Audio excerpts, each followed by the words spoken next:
One underutilized trope that I don't see talked about enough is the space cowboy. You know the one.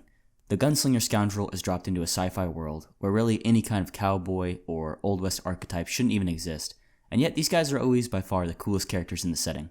The vast, unreachable, and unending frontier of space meets with the ultimate and most iconic frontiersman of all time, the Wild West cowboy. Whether they're the protagonist of the story or just an occasional villain, these guys are always orchestrating heists, getting into epic gunfights, and punching way above their weight class to cash in on whatever score they've set their eyes on, as a great triggerman does, of course.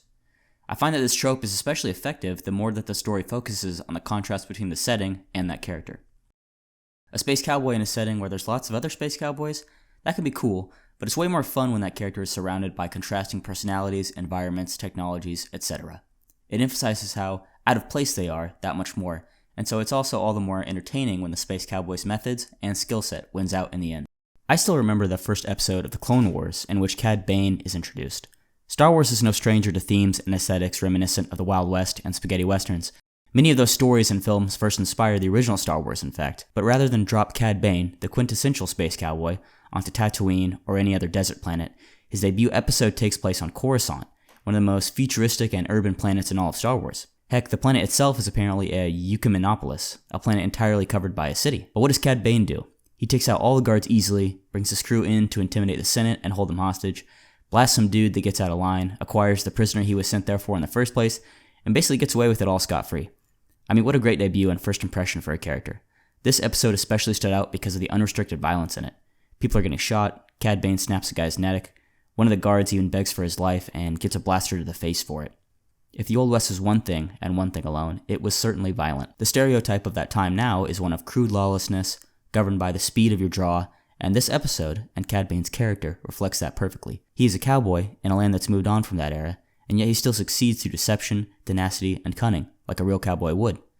It's just so damn effective. It's hard not to root for this guy after seeing how much screen presence he has. His character design is also a huge factor in his popularity. It's a clear representation of the gunslinger look with a long coat, boots, dual pistols, and of course the iconic wide-brimmed hat, but with some futuristic design elements thrown in there as well. Instead of spurs on his boots like a traditional cowboy, he's got these flight boosters, and the breathing apparatus, bright blue skin, and big, inhuman red eyes are just the cherry on top of a great design. One of the biggest strengths of the space cowboy trope is the clash between ideals. The space cowboy can often act as the representation of the old world, placing great value on the idea of freedom, vigilante justice, individualism, and manifest destiny. These ideals often clash with the futuristic science fiction world that they live in. How can a person take hold of their own destiny when their life is governed over by faceless corporations and corrupt governments that control the masses with an iron fist? I find this conflict between ideals to often be the driving force in the ambitions and goals of many examples of space cowboys. The show Firefly really emphasized this clash of ideals so effectively, especially so in the main character of Captain Malcolm Reynolds. Played by Nathan Fillion, this guy is a space cowboy to the core, believing in individual freedom and the ability to control your own fate strongly.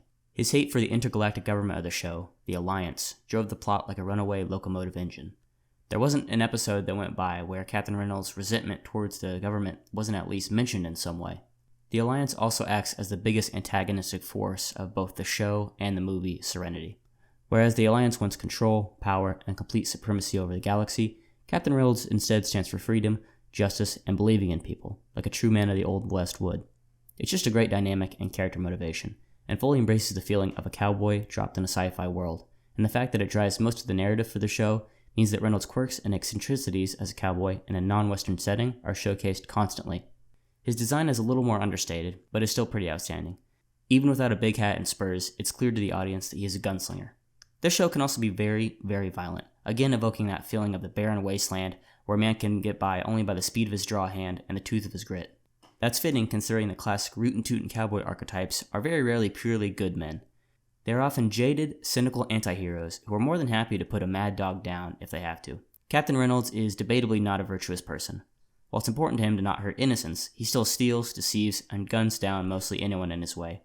Most of them are trying to take him out first, but still, my point being, he is a great representation of the Old West in the final frontier. I know I've only gone over 2 prominent examples so far, but if I'm being honest, it was hard to find more than that when it comes to modern fiction. This trope is simply underutilized, frustratingly so. It seems like a no-brainer of a concept. There have been similar tropes done before, the old world meets the new world type of story, but I just don't see the idea of the space cowboy used very often. It seems like a goldmine of potential in terms of characterization, theme, and aesthetic, so it's just really surprising to me that I haven't seen it much. Don't get me wrong, there's lots of sci-fi cowboys out there, but I think this trope really hits its stride the most when the outer space setting is involved in some way. Hopefully, in the coming years, we'll see this archetype utilized a lot more.